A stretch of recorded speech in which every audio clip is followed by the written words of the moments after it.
خێر بکەم بەڵام مامۆستا سفور بم ئایا خێر شتەکەم بۆ ئەڕوا خێرەکە بۆ ئەڕوا بەس ئەگەر ئاوا بمری خوات کاتە دۆزەخەوە لەسەر ئەوەی سفوریت تۆ بەرگەی ئاگرەگریت مامۆستا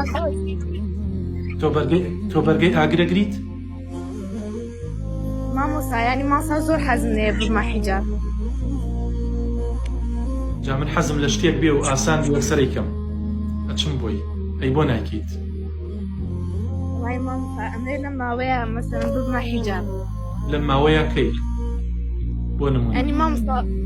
مامۆستا ئەمێ لەم هەفتەیە حیجابەکەم کڕیوە بیکەم ئێستا ئەگەر کڕیوتە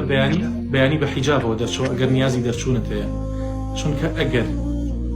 ئەوە سەیریکە ئەگەر بەیانی نەیکەی دوو بەیانی بیکەی بەیانی بمریت خوا پەنامان بە عاقیبەت خراپی ئەمریت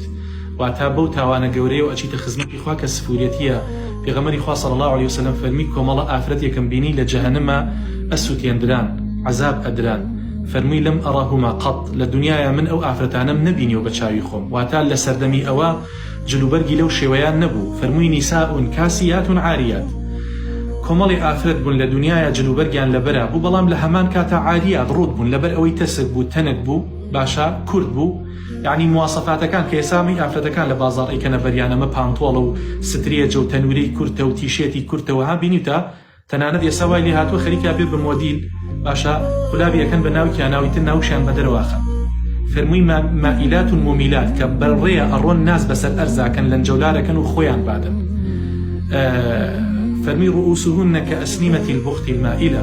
قژشیان لەسەر تەوقی سەریان تۆپەڵەکەن وەکو پشتی وشتر چۆن ئاوا خڕبووە لە تەوقی سەریان دای ئەنێن فەرمی ئەم کۆمەڵە ئافرەتە لا يدخلن الجنة يعني ئەگەر ئەهلی ئیمانش بن سەرەتا ناچنە باشتەوە فەرمی ئەمانە ناچنە باشتەوە ولا يجدن ريحها بۆنی بەهەشتیش ناکەن بۆیە هەر کەسێ بە سفوری بمرێت